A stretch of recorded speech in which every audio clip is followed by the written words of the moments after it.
Hi, this is Dorie Clark, and I am here with Ron Carucci. Ron is the author of the amazing new book released just this week. It's called To Be Honest, and we are here as part of the Newsweek weekly series Better. Ron Carucci, so glad to have you here. Oh, Dorie Clark, what a thrill. I could not wait for this conversation. I think this is like our seventh interview. I feel like we're really going to crack the code now. We are absolutely going to crack the code now. This is fantastic. Well, we're so glad to have you here. And today we're going to be talking about how do you create an ethical culture at work, which is a pressing topic in today's world and today's marketplace. And welcome, of course, to everyone who is tuning in to join us. Please feel free to type into the chat box and let us know who you are and where you're calling in from, because we want to say hello to you. And we want, of course, to be taking your questions for Ron Carucci as our time together on the Better Show progresses. So, Ron, my first question for you, at a really high level, we have heard over the past decade, certainly, and of course going back in time, because this does seem to be a rather human problem, that there's many visible examples of corporate malfeasance. And, we can tick them off. We all know, there's Wells Fargo creating fake accounts. There's the Enrons of the world. What is it that's going on? Why does this seem to be such a common problem that time and again we face in the corporate world? People talk a lot about wanting to create an ethical culture. I'm sure no one wants to be part of a company that is doing wrong, and yet we see it again and again. What's happening? It's a great question, Dorie. And the good news is isn't as common as the media would have us think. That was one of the many things my research found, was that there are many more heroes than there are villains in the story. And that's what I wanted to write about. We are tired of the Theranos stories. We are tired of the Volkswagen stories.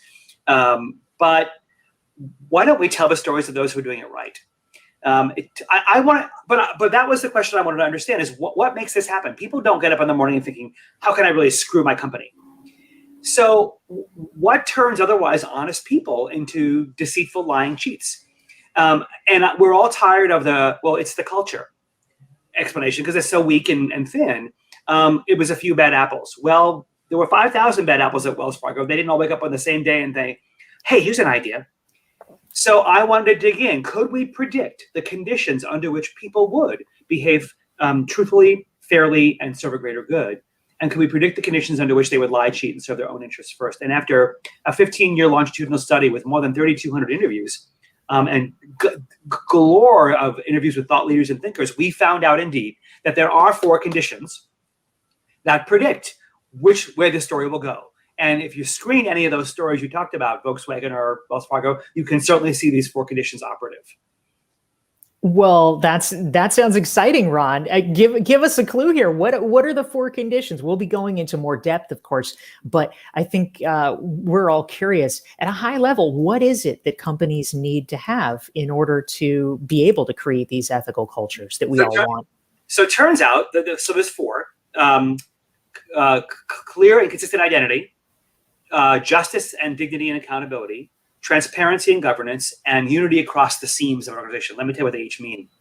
First of all those companies, Enron's statement of ethics and values was one of the strongest we'd ever seen, right? So they all have the words. They have missions and values and purpose statements. But turns out, if your actions and words don't match, if people's experience of those promises isn't consistent with your behavior, you are 3 times more likely to have people lie and cheat and serve their own interests first. But if actions and words do match, if people come to believe that this is who you say you are, you're 3 times more likely to have people serve a greater good and tell the truth and behave fairly. Without that, you've institutionalized duplicity. What you've told your organization is, around here, we say one thing and do another, and it's okay to do that. Accountability. So you never hear people run out of a room saying, wow, I love my performance appraisal, or my one-on-one with my boss was great. The process that ought to be the most dignifying and honoring in our companies has become the most demeaning and dehumanizing, because we've tried to neutralize sameness as if it's fairness by neutralizing. But the problem is, today, my remit isn't repeatable work. My remit is my analysis, my insight, my creativity, my ideas. They're as personal as to me. So the contributor and the contribution are so much more fused than ever. If I don't treat that contribution with dignity and fairness, and you feel invisible, unseen, like you don't have an equal chance of success as everybody else, you're 4 times more likely to have people lie and cheat. But if people perceive it to be fair, meaning with dignity and justice, you're 4 times more likely to have people tell the truth and behave fairly and serve a greater good. Transparency and governance. We all love them. Meetings, right? If I walk into one at my organization, presumably there to contribute to some decision or problem solving, and I believe that the data being presented is honest, it's not being spun, it's complete, that my voice is welcome to dissent, that I can offer different alternative views to the situation, and that we're there with an honest agenda, you're 3.5 times more likely to have people tell the truth and behave fairly. But if I walk into that room and it's orchestrated theater, this is nothing but performance art, you've already made the decision, but you're making it look like I'm involved. The data has been spun to make me think a certain thing. And the last thing that you want is my honest opinion. And we're all colluding in the room. We all know what the bubbles above our head would say, but no one's speaking. If that's the case, now you're 3.5 times more likely to be that I'm going to walk out of the room and cheat and lie and leverage the confusion to my advantage. And lastly, the one that surprised us most, Dorie, was this issues of border wars, right? We all have silos. We all have fragmented work organizations. That's a natural part of scaling. But if those seams are stitched well, if marketing and sales, supply chain and operations, R&D and finance, all the places where you typically see scrumming happen in a unified, cohesive way, if there's mutual respect and regard, if conflict can be resolved well, and the parts are greater than the sum of the whole, the parts are not greater than the sum of the whole, now you are 6 times more likely to have people tell the truth and behave fairly. But if there's border wars, if it becomes we versus they, now you've fragmented the organization, so now you've fragmented the truth. So now my goal is not about finding the truth, but it's about making you wrong and me right. Now you're 6 times more likely to have people lie and cheat. The interesting things about the statistical models, Dorie, they're cumulative. So if you're great at all those things, you're 16 times more likely to have an ethical culture where people tell the truth, behave fairly, and serve a greater good.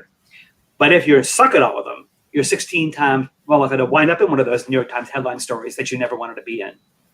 Wow, that is really powerful, Ron. Thank you for sharing that. It's such interesting research. And I'd just like to say hello to some of the folks who are joining us and tuning in here live. We want to say hi to Veronica from New Jersey. Anna's here from Vancouver. We have Cheryl. We have Lipika from New Delhi. We have Steve from Seattle. Joe from Stanton, Virginia. We've got Padma in New York. Todd in New York. Oh my goodness, this is fantastic. Jennifer's here from Chicago and Ludmila from Southern California. So we're so glad to have all of you and more. Please feel free to type your questions into the chat box for Ron Carucci. He is the author of the newly released book, To Be Honest, and he is talking about how to create an ethical culture at work. And of course, it's especially exciting for me because Ron is a longtime friend and colleague, and he is someone that I interviewed and featured in my new book, which is coming out in September. Ron is profiled in The Long Game. You can learn more and download a free self-assessment at dorieclark.com/long game. So Ron, this is such an interesting topic about, how do you create an ethical culture at work? One of the things that a lot of people have experienced, of course, over the past year is they've suddenly been thrown into remote work environments. And we're at a moment now where offices are somewhat beginning to open up, that we're seeing a hybrid workplace, whatever the heck that is going to mean.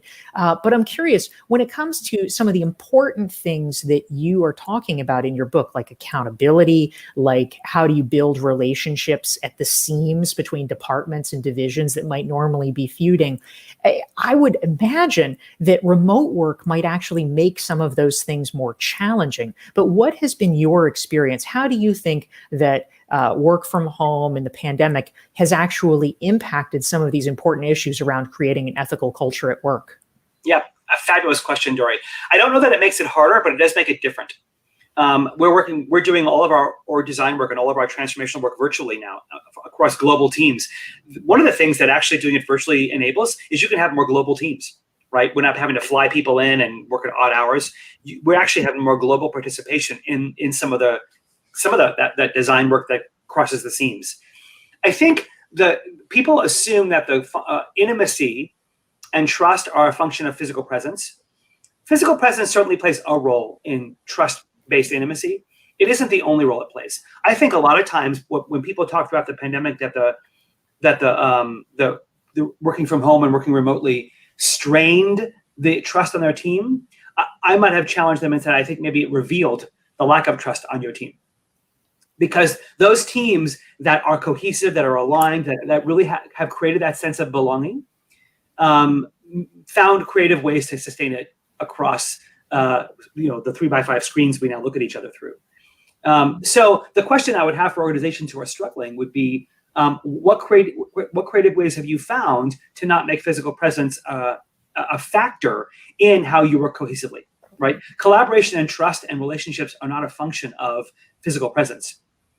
They're a function of how well you know each other, how well you have each other's backs, how well you understand what one another does, especially across a border where one of your cross-functional partners is your they. Oh, here they come again, wanting what they want, and it's just this instant bias. Well, what have you done to go build that bridge better, and how do you know whose they you are? And so you can learn those things as much as or over a screen as you can in person over coffee.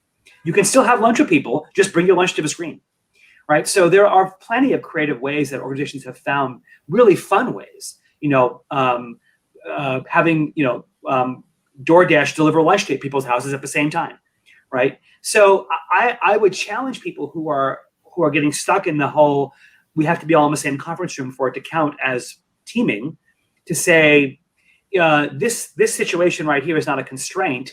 It's an opportunity, and it's a redirect, but you have to be creative. Yeah, that's a really good point, Ron. Thank you for sharing that. We want to just greet some of the folks who have tuned in to join us. Diane's here from Cleveland. We have Danny from Los Angeles. We have Peter from South America. We're so glad to have all of you here. And please feel free again to type your questions into the chat box for Ron Carucci. He's the author of the newly released book, To Be Honest, about how do you create an ethical culture at work. Now, Ron, I can imagine there's a scenario where perhaps there's someone who's an individual employee. They feel like something is not right. And yet a common phenomenon is people not necessarily feeling safe to speak up. Amy Edmondson from Harvard Business School has, of course, done a lot of research around the concept of psychological safety at work. If you are that person, if you feel like something is not quite kosher at your company, what can you do to sort of raise the alarm? And on the flip side of the equation, if you are a company that genuinely would like to make things easier for people to speak up, what are some of the things that can be done to facilitate that? Amy was actually one of my interviewees for the book. She was terrific support, and she gave a great endorsement for the book as well. So psychological safety is not a silver bullet. In each one of those statistical factors I mentioned earlier, psychological safety was 1.03. of each one of them, right? So anywhere from 20 to 40%. So it's not everything. The first thing I would tell people who are feeling hesitant about speaking up is to really challenge your assumptions. Are you really confident your voice and your ideas aren't welcome?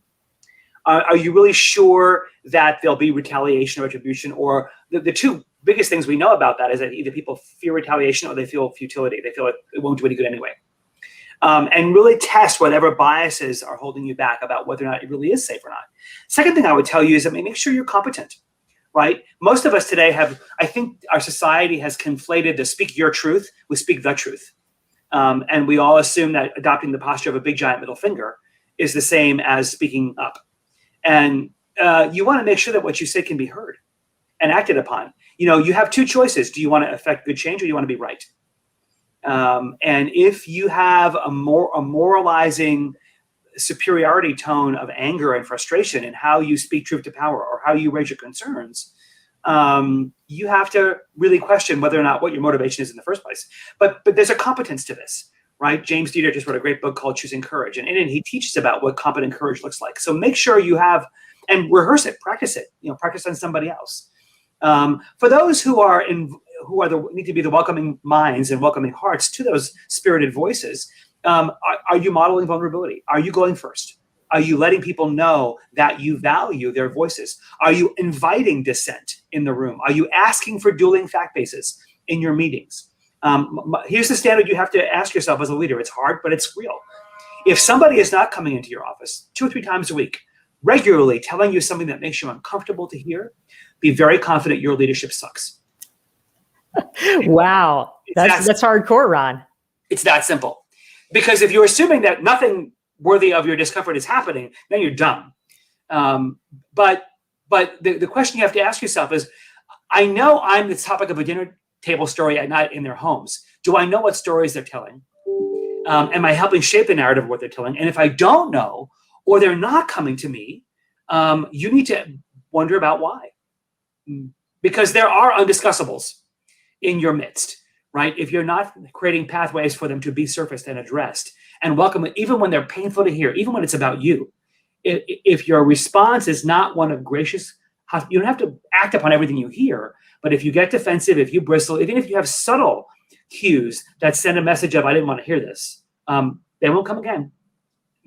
Yeah, really interesting point. Thank you for raising that. And a great question came in from Sheridan. She says, finding ways to get to know each other so we aren't seen as they is so important, especially when you're working remotely. But it takes time. And a lot of people say they're just sick of being on online videos. They don't want to do it anymore. And so do you have thoughts, Ron, about ways to get people to actually take the time to get to know each other virtually so that we can build some of these relationships and build some of these trusts, build some of the trust when people are just, so sick of being on Zoom already? What are your thoughts about that?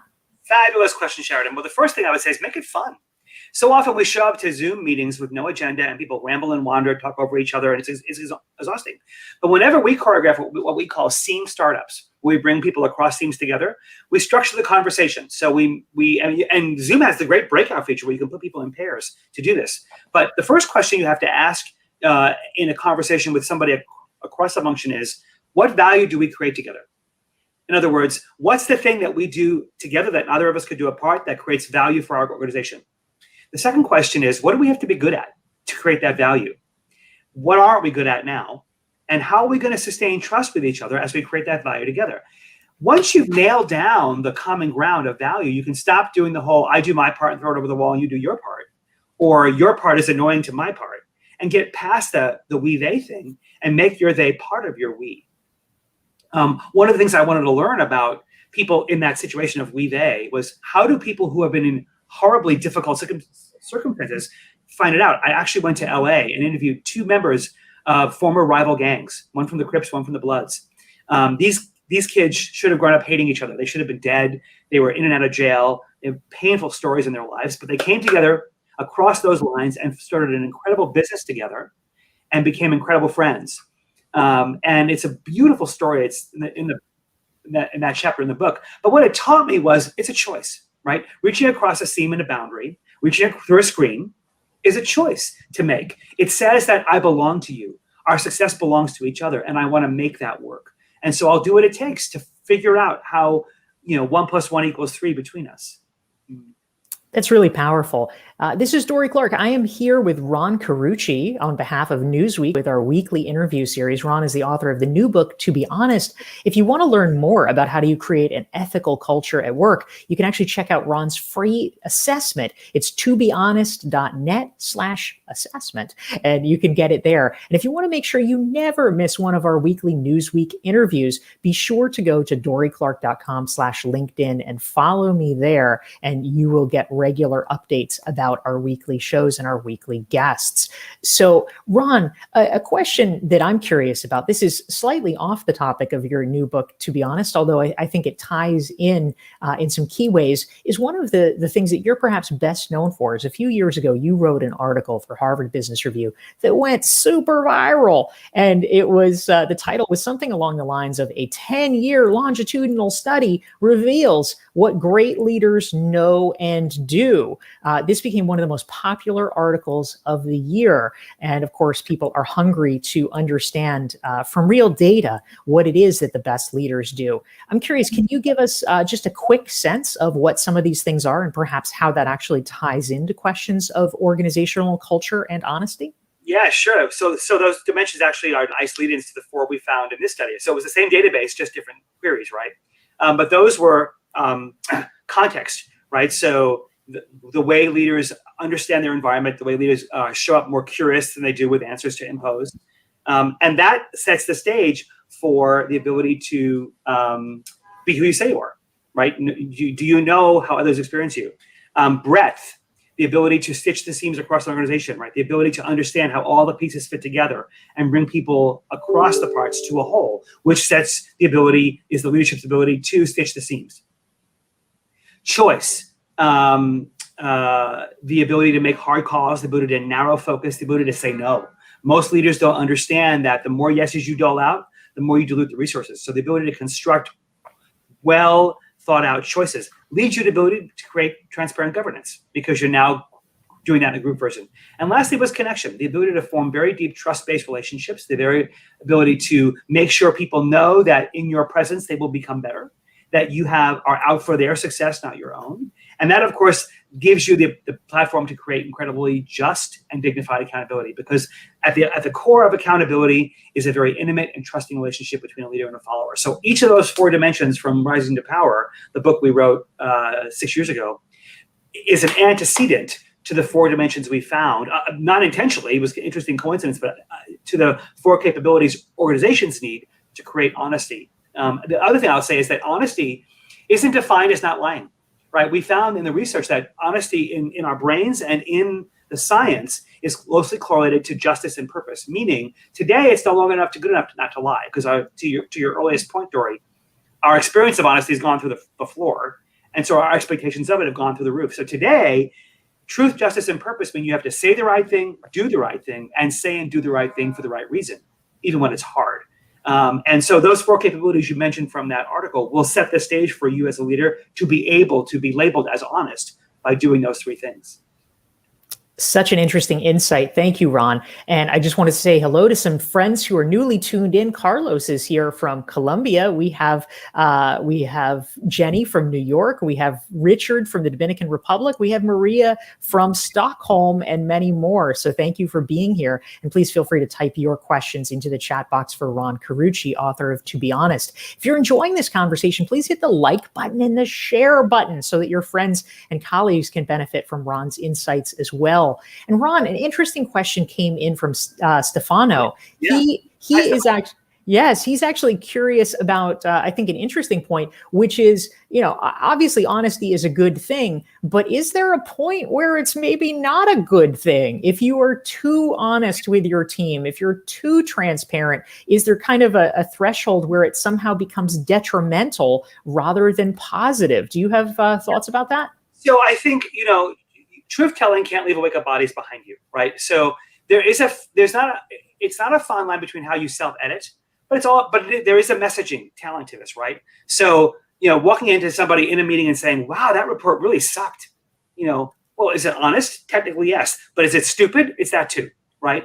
So you have to know your audience. You have to know what is my intended outcome of this message? What is my intended outcome of this act of honesty? And if it's self-serving, then it's really not honest, right? It's maybe blunt, but you have to ask yourself, when they hear this message from me, do I want them thinking more about their own behavior, or do I want them thinking about mine? And if you can't be confident that it's going to be edifying to them, you probably need to rethink whether or not you need to say it or do it.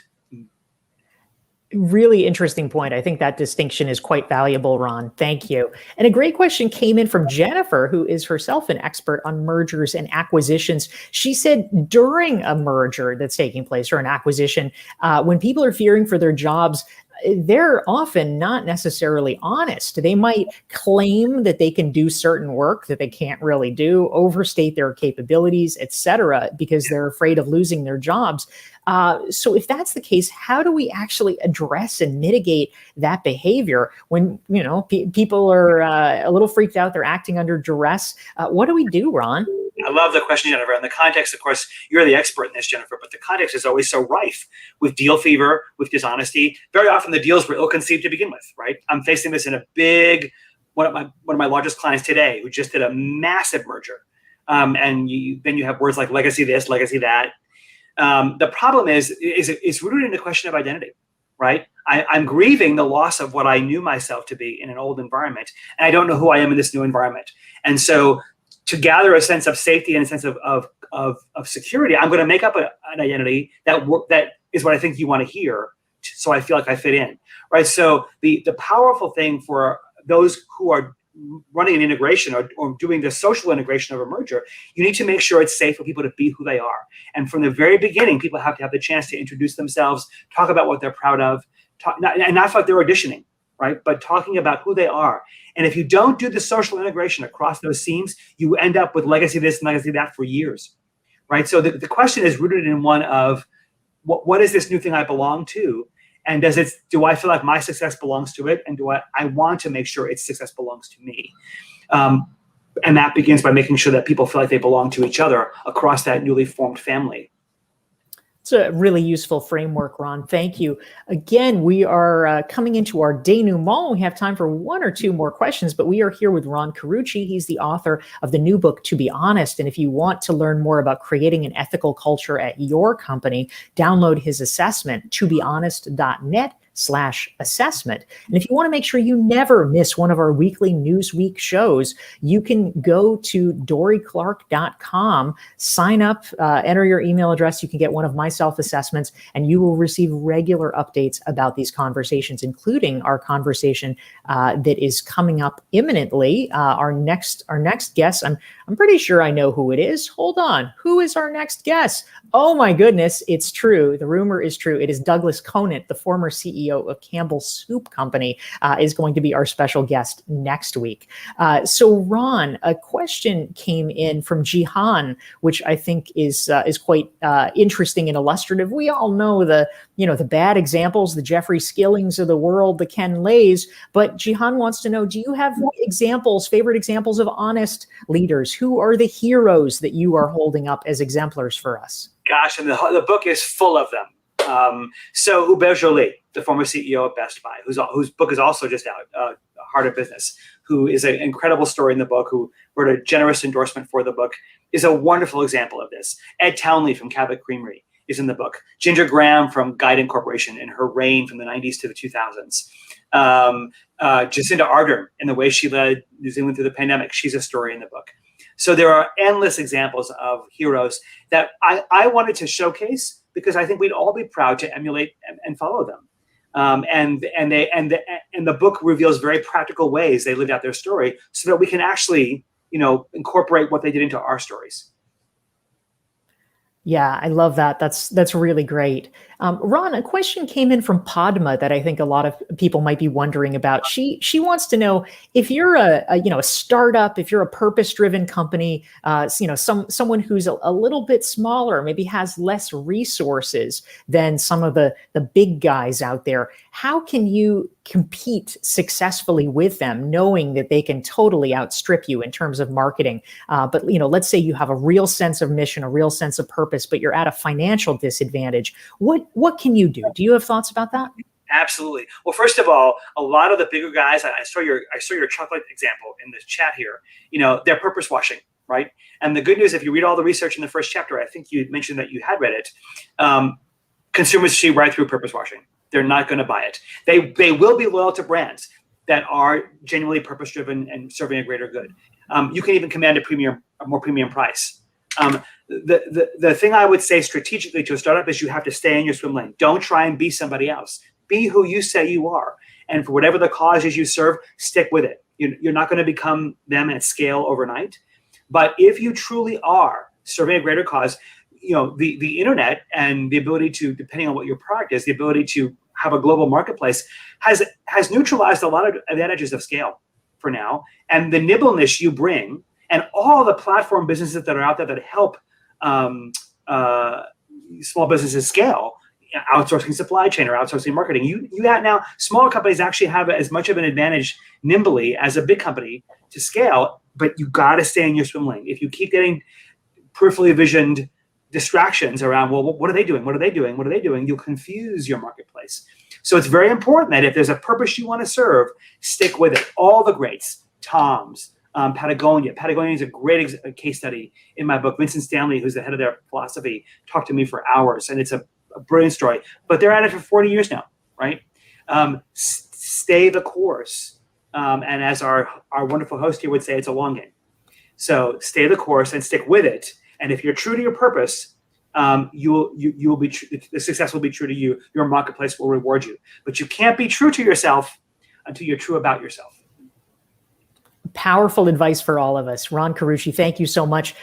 This is Dorie Clark. I'm here with Newsweek in our weekly show, Better. We've been talking about how to create an ethical culture at work.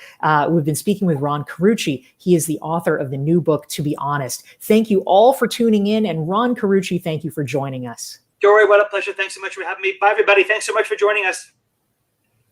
See you next week.